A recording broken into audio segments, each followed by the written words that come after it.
In the early 1990s, the US Navy believed the future of war at sea would look nothing like the past. The Soviet Union had collapsed, the Cold War was over, and naval planners in Washington began imagining a new kind of warship. They called it the Arsenal ship, a stealthy, low-profile platform that could sit off an enemy coastline and unleash massive missile strikes without ever being detected. The Arsenal ship itself was never built, but the idea behind it refused to die.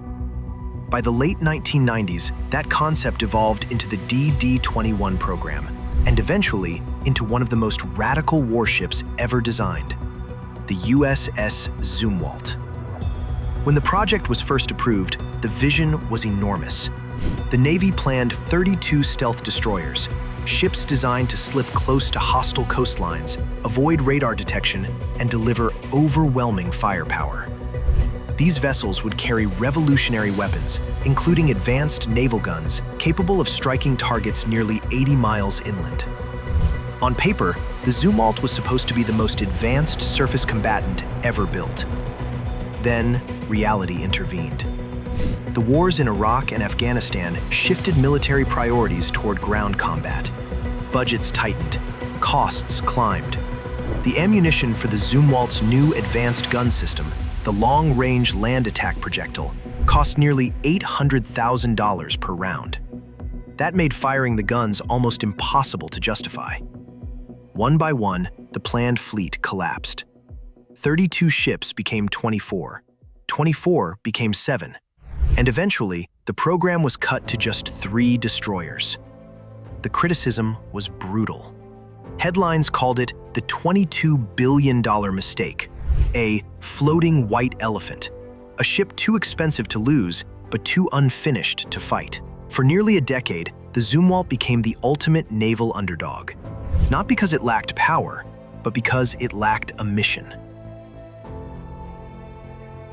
The world of naval warfare is dominated by one powerful force: the status quo. For more than 40 years, the backbone of the U.S. Navy's surface fleet has been the Arleigh Burke-class destroyer. It is one of the most successful warships ever built, but it reflects the design philosophy of the late Cold War. Layered sensors, towering radar arrays, antennas and weapon systems mounted across every surface. On modern radar screens, traditional destroyers produce large and unmistakable signatures. That wasn't considered a major problem when these ships were designed, but modern warfare is changing. Long-range anti-ship missiles, satellite reconnaissance, and persistent drone surveillance mean that being easy to detect is becoming increasingly dangerous. This is where the Zumwalt's design becomes remarkable. Instead of external clutter, its hull and superstructure were shaped with stealth as the priority. The ship's tumble-home hull, sloped surfaces, and enclosed sensors dramatically reduce radar reflections. The result is a radar signature significantly smaller than that of traditional destroyers. While a Burke-class destroyer can appear on radar as a large surface combatant, the Zumwalt may appear far less distinct. That stealth advantage was largely ignored while critics focused on the failed gun system. But survivability in a missile age was always the real goal. And that goal would soon give the ship a second life.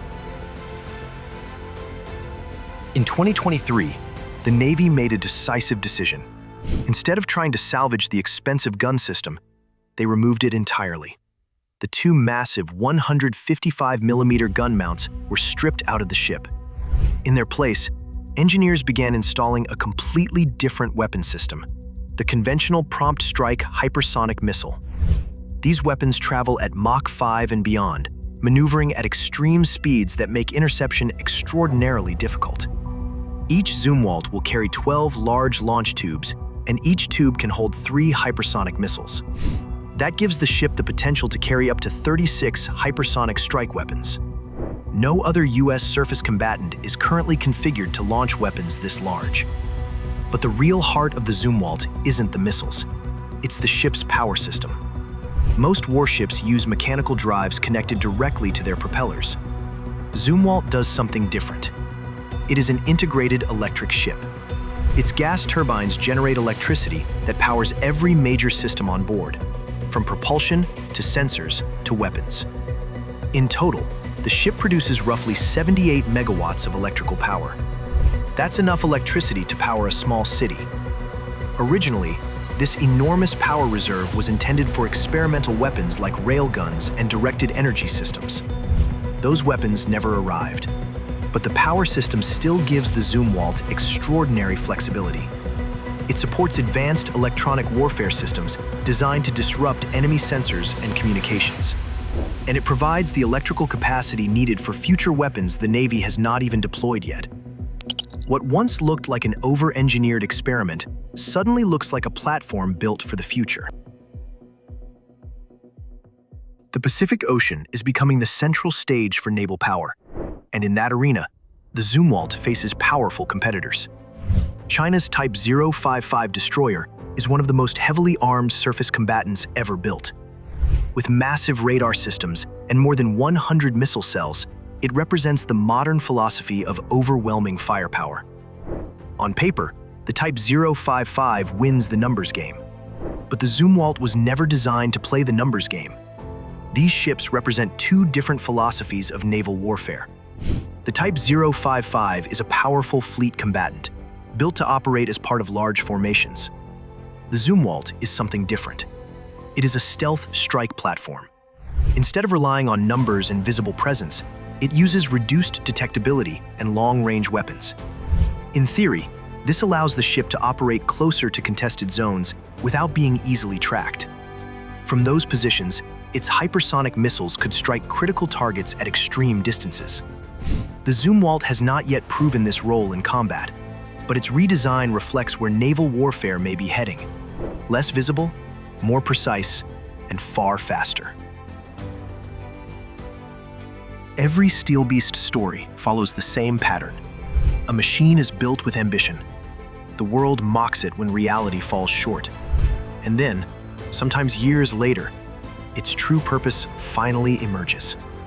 The Zumwalt fits that story perfectly. For more than a decade, critics saw only the cost. They saw the empty gun mounts. They saw the canceled fleet. What they didn't see was the foundation underneath it all.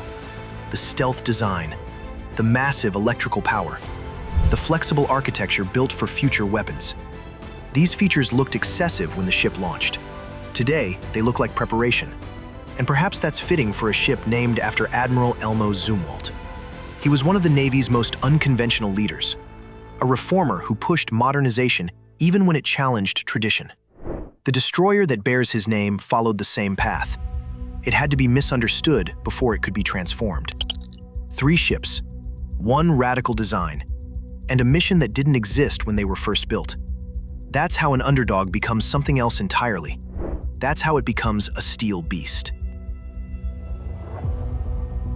If you grew up watching revolutionary machines get mocked before they proved themselves, if you believe the most dangerous weapon is the one everyone underestimated, then you're in the right place. Here on Steel Beast, we tell the stories of the machines the world dismissed until they changed the rules. The USS Zumwalt was once called a ghost, a failure, a mistake. But today, it may become one of the most important warships of the next generation. So tell me what you think. Was the Zumwalt worth the price?